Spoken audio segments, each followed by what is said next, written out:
Assalamualaikum warahmatullahi wabarakatuh. Selamat pagi anak-anak, selamat berjumpa kembali dengan video pembelajaran Ibu. Jadi kita akan melanjutkan pembahasan tentang listrik dinamis ini, yaitu untuk tegangan jepit dan hukum 2 Kirchhoff ya.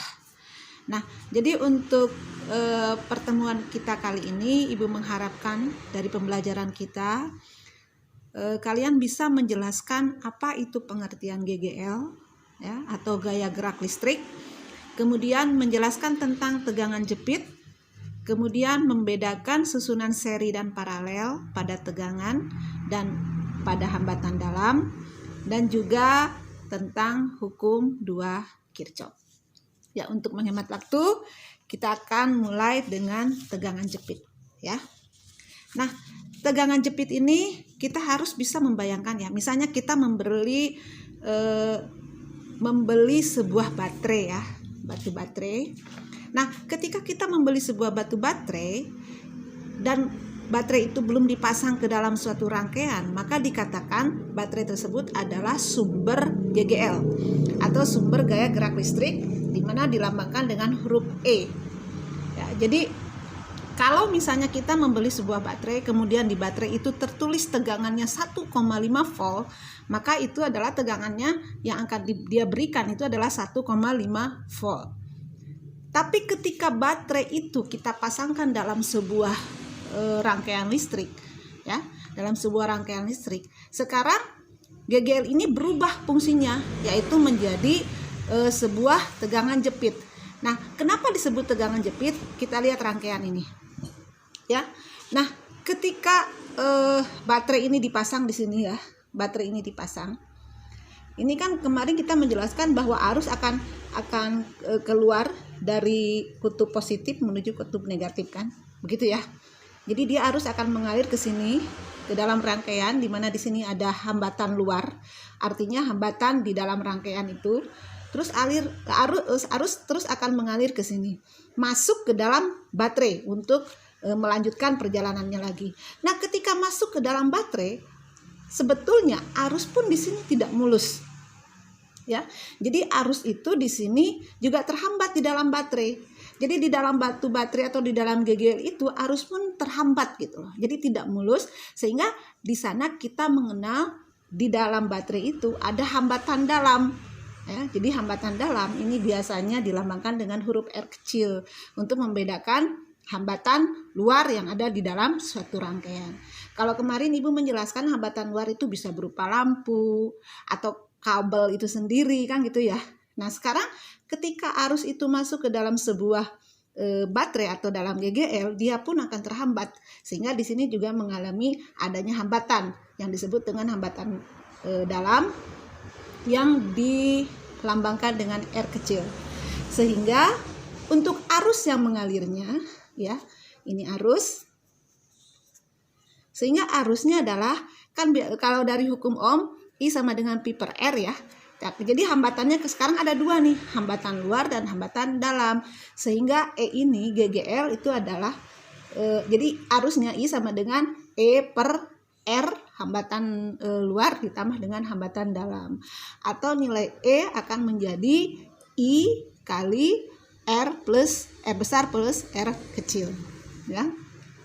Atau persamanya menjadi E sama dengan I R besar ditambah I R kecil. Nah, yang mana sih yang disebut dengan tegangan jepit? Tegangan jepit itu adalah yang ini. Nah, ya.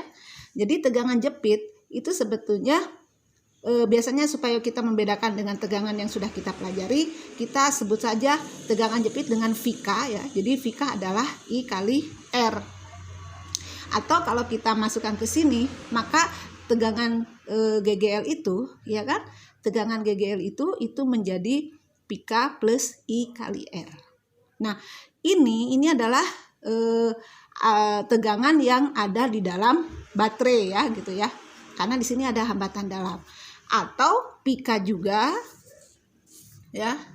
Atau PK sama dengan E ini GGL dikurangi dengan GGL yang mengalir di dalam baterai. Jadi pada saat kita membeli baterai, ya, kita membeli baterai, kemudian di dalam baterai itu tertulis 1,5 volt misalnya, ya, di dalam baterai, ya kan, di dalam baterai itu misal E-nya 1,5 volt. Nah, ketika baterai ini kita masukkan dalam suatu rangkaian, ini tidak serta-merta 1,5 volt ini dipakai seluruhnya, ya. Tetapi di sini ada IR ini, karena ini ada tegangan yang dipakai di dalam baterai itu, ya. Nah, sekarang ketika dia masuk ke dalam sebuah rangkaian, baterai ini sekarang berfungsi menjadi tegangan jepit. Nah, karena E itu, ya kan, karena E itu lebih besar dari pika, misalnya E-nya 1,5, ternyata pikanya misalnya jadi 1,4 lah, ya kan, jadi 1,4, karena di sini terjadi penurunan, jadi ada perbedaan nih, ada beda tegangan, jadi E dikurangi pika, jadi delta V-nya itu adalah I kali R. Nah, I kali R inilah yang tegangan pada GGL-nya, gitu loh, ya. Karena GGL arus tadi terhambat di sini oleh adanya hambatan dalam tadi, sehingga arus yang kita beli itu, tegangan yang kita beli itu tidak murni 1,5 volt, ya. Jadi ini mesti ada penurunan tegangan. Nah, penurunan tegangan atau beda tegangannya ini adalah I kali R. Jadi tergantung besarnya hambatan dalam, ya. Jadi kalau hambatan dalamnya lebih besar, maka nanti VK-nya juga akan lebih kecil, ya. Nah, jadi itu sedikit tentang tegangan jepit, ya. Jadi bedanya antara tegangan jepit dengan dengan GGL, ya. Jadi kalau GGL itu baterai masih utuh, kalau tegangan jepit itu jika seandainya baterai sudah masuk ke dalam suatu rangkaian, pasti tegangannya akan turun. Kenapa turun? Karena di dalamnya terhambat oleh adanya hambatan dalam. Oke. Nah, sekarang baterai ini jika seandainya kita gunakan dalam sebuah rangkaian, ini sebetulnya penggunaannya bisa disusun secara seri, ya, dan bisa juga disusun secara paralel. Nah, kalau misalnya seri seperti ini nih. Jadi ini disusun seri berjejer. Jadi positif, negatif ketemu dengan positif lagi, ya kan? Negatif ketemu dengan positif lagi, kan gitu ya. Terus seperti itu.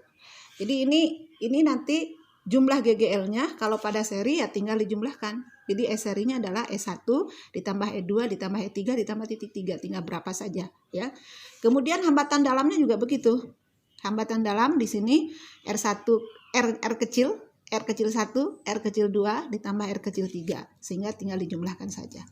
Nah, biasanya GGL yang diserikan itu biasanya tegangannya sama, ya. Sering kan kita melihat misalnya pada baterai radio lah. Kalau misalnya zaman dahulu radio kan sering menggunakan batu baterai, itu batu baterainya harus yang seragam. Misalnya yang besar-besar semua, yang kecil semua, yang sedang-sedang semua gitu. Tidak pernah kita melihat suatu elektronik yang disusun oleh baterai yang berbeda, kan gitu ya. Sehingga di sini baterainya harus sama, ya tinggal kalau sama ya tinggal E serinya ya tinggal N kali E, kemudian hambatan dalam serinya tinggal N kali R, ya. Sehingga di sini arusnya pun tinggal N kali E dibagi R hambatan luar ini ditambah dengan NR. R di sini adalah hambatan dalam, ya. R di sini jumlah, N di sini jumlah, R adalah hambatan dalam, E adalah tegangan, ya, atau GGL. Kemudian tadi sini R adalah hambatan luar, ya. Hambatan luar. Ini pun satuannya dalam ohm. Kemudian kalau paralel nih, kalau paralel susunannya kan seperti ini, ya, susunannya akan seperti ini. Jadi ini hambatan luar, kemudian baterai disusun seperti ini karena dia paralel. Jadi E1, E2, E3, di sini R1, R2 dan R3, ya. Nah, yang jadi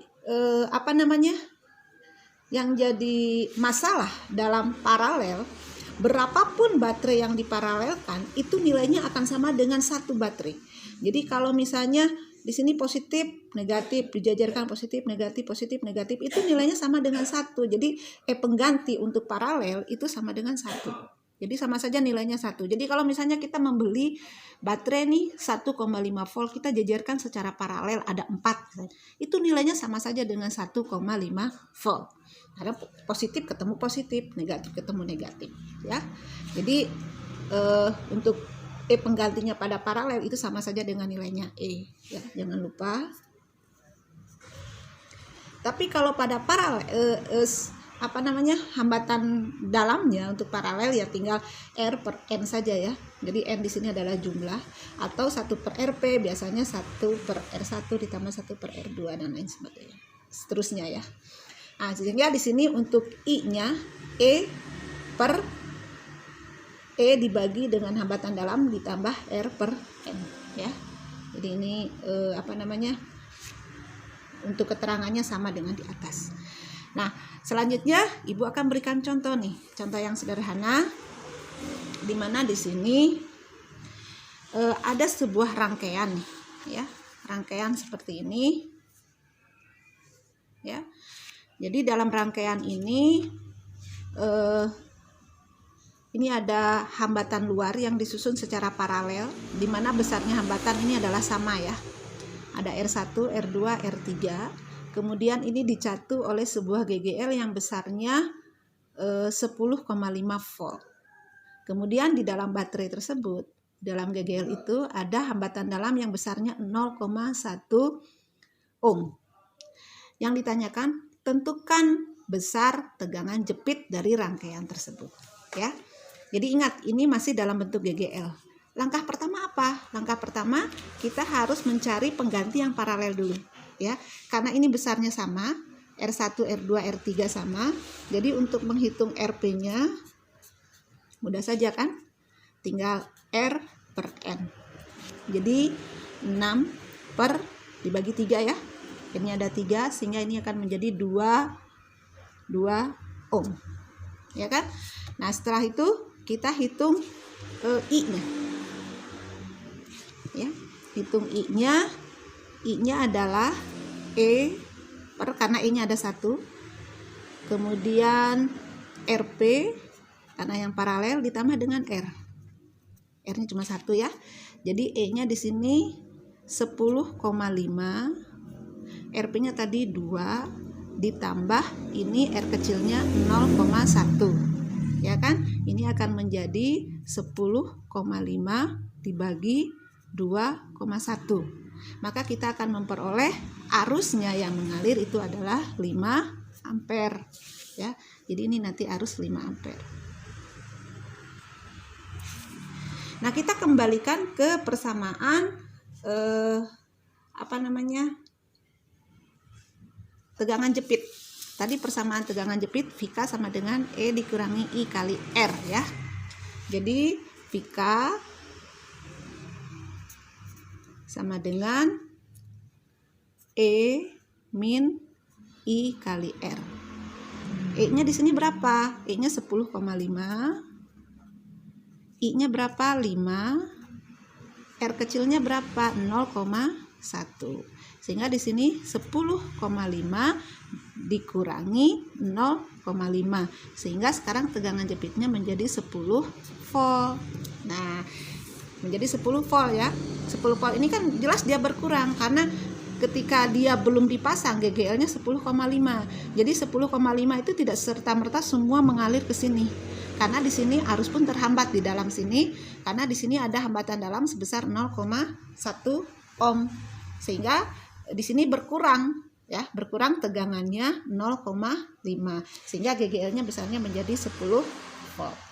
Ya, itu sedikit tentang perbedaan GGL dengan tegangan jepit ya.